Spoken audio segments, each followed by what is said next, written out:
Hey everyone, Andrew back again and welcome to another video, and I'm finally back with another DVD Blu-ray update.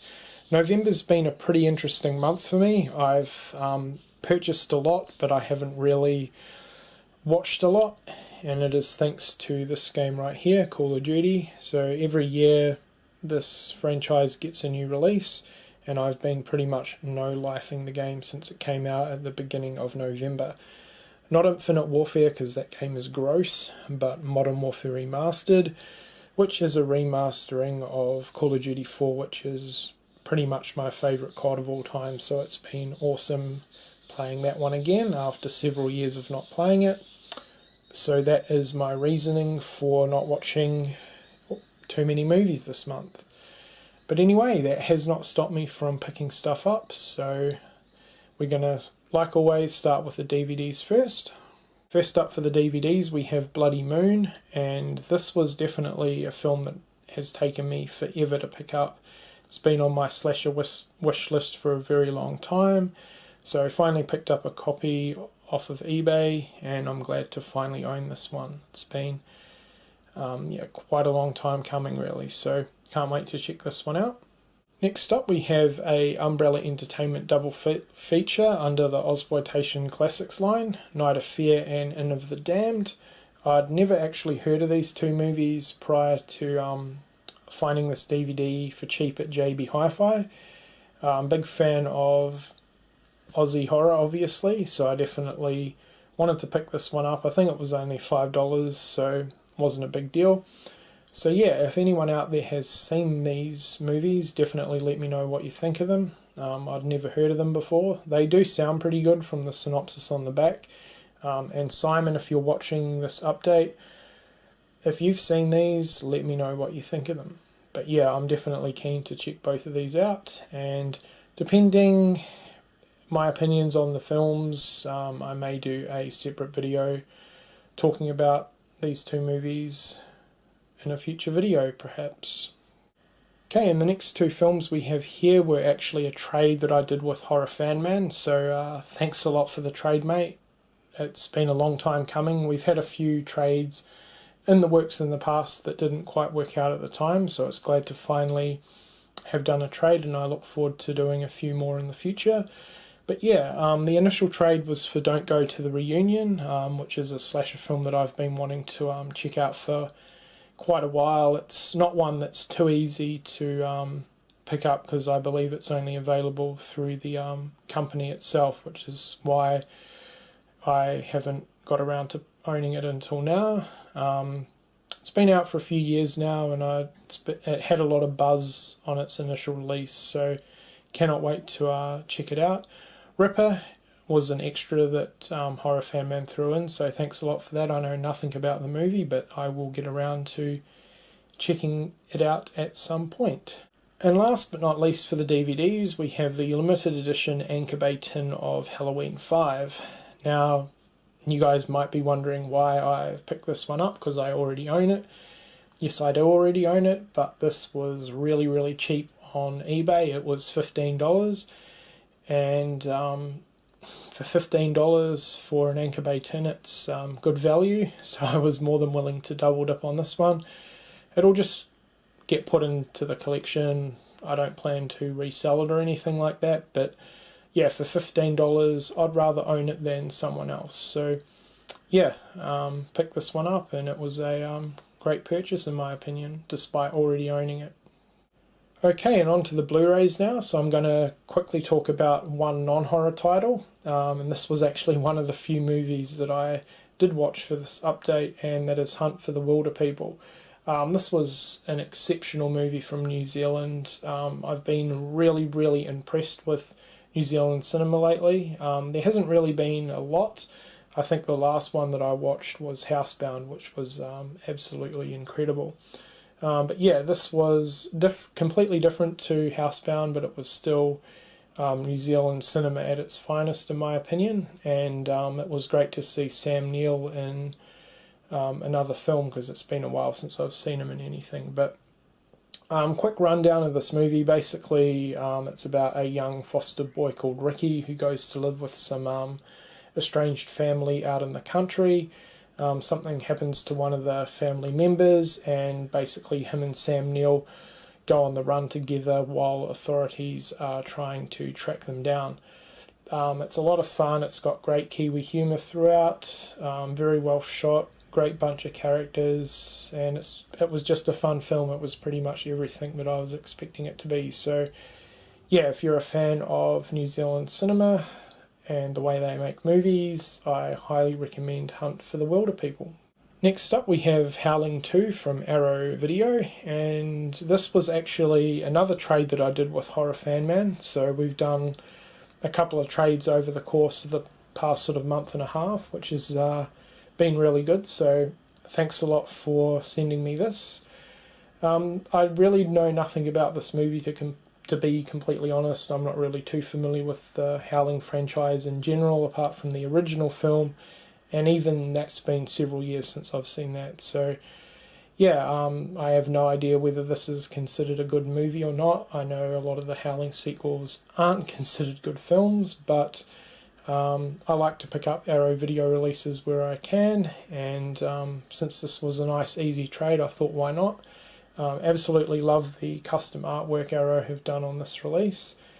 So yeah, I know next to nothing about this movie except that it is a sequel to The Howling, but I'm definitely looking forward to checking this one out. Next up we have Hellions, and this was another one that I actually got around to checking out for this update, and unfortunately it wasn't very good. The start of it was fantastic, but when it actually got into the meat and potatoes of the film, it really lost my interest. So this one is about a pregnant teenager who doesn't really want the baby, and it's set on Halloween. And basically these trick-or-treaters turn up and they pretty much just torment her throughout the movie. The movie, in my opinion, could have been so much better if they'd sort of stuck to the formula that happened in the beginning of the film. I felt that if it had just simply been the kids tormenting her throughout the movie, kind of in a home invasion style film, it would have been fantastic. This movie sort of really had a very similar start to Inside, and I felt that if sort of continued in that vein, it would have been a hell of a lot better than it was, but it just sort of turned into like a really artsy movie, and it just completely lost my interest through the majority of the film, which was a shame because it could have been so much better, but unfortunately it wasn't. So yeah, didn't really care for this one too much at all, and I really wouldn't recommend it. Next up we have Martyrs, and I'm sure everyone is very familiar with this movie. It's a very, very extreme French horror film. I already own it on DVD, but I'd been wanting to pick up the Blu-ray for quite a while. And for some really strange reason, this Blu-ray has been super expensive over here. It's been like $30+, which is crazy. But finally, JB had it for about $12 in one of their recent sales, so I decided to finally pick it up. It was just a simple upgrade for me. And yeah, I've only seen this movie once, a few years ago, and haven't had the stomach to watch it again. It was pretty full on for me, and I'm not really in a hurry to watch this one again, but when I do, I now have it on Blu-ray. It's a good movie though. I really did enjoy it, but you've definitely got to be in the mood to watch this, and it's certainly not one that I could watch over and over again, but it is really good though. Next up we have Annabelle, and initially I wasn't even going to pick this movie up, but being a big fan of The Conjuring, I pretty much just wanted to own this for the sake of owning it, and no doubt at some point I'll get around to checking this one out. But this was only $5 at Big W. Big W had like 50% off a lot of their Blu-rays, so for $5 just to add to the collection, I thought why not. Yeah, when I get around to checking it out, I have no idea when that will be, but yeah, I now own it. And to sort of go along with Annabelle, I picked up the Conjuring 2 like pretty much everyone else has been picking up recently. It's a really recent release. Haven't had a chance to check this one out sadly because I absolutely loved the original Conjuring. It's easily the best haunted house / ghost movie in decades. So yeah, cannot wait to check this one out. I've kind of haven't really been allowing myself to be too spoiled on the sequel, so I'm really not too sure what to expect. I really haven't heard too many things about it, and I've purposely done that because I'm kind of wanting to go into this with a fresh mind. But yeah, as I said, I absolutely loved the original film, so looking forward to watching the sequel very, very soon.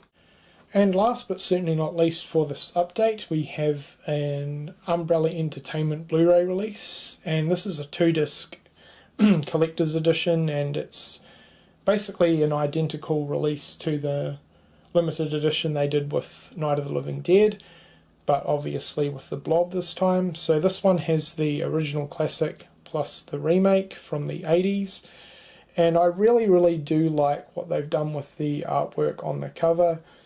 However, I kind of feel they went a little bit overboard with the text, which is kind of a shame. I definitely feel that all the text on the cover takes away slightly from the image, but that's how they decided to do it, so what can you do? But aside from that, this is an absolutely fantastic release. I'm really glad to see a lot of these horror movies that Twilight Time have get released over here at a lot more affordable price, which is fantastic. But yeah, this is a great release. What can I say? The Blob from the 80s is one of my favourite remakes. I've never seen the original movie, so now will be the perfect time to do so. I'm going to show you guys a little bit closer up of this release just in terms of the alternate cover and disc art, because yeah, as I said, it's a really, really nice release. So 2-disc release with some really nice artwork on the disc, and this is what the alternate cover looks like, just with the ratings logo, and it also has some pretty cool artwork on the back as well. So all round a really, really solid release from Umbrella Entertainment. I'm really, really impressed with what they're doing at the moment. Keep up the great work, Umbrella Entertainment. Alright, so there you have it. That was my update for November, I guess. I will be having another update in a couple of weeks, and I do promise my next update. Hopefully I've watched pretty much everything, because I do like to give my opinions on the movies that I pick up in these updates. But yeah, hopefully the next update will be a little bit more informative than this one. But all the same, I hope you guys have enjoyed it. Let me know what you think of the stuff that I have picked up. And also, Horror Fan Man, once again, thanks a lot for this trade. And also, I'll be leaving his channel link in the description box below, so if for some reason you aren't already subscribed to him, please do so. He's a terrific guy from the UK, and our content's very, very similar. So, yeah. Anyway, guys, that does it for this update. Thank you for watching.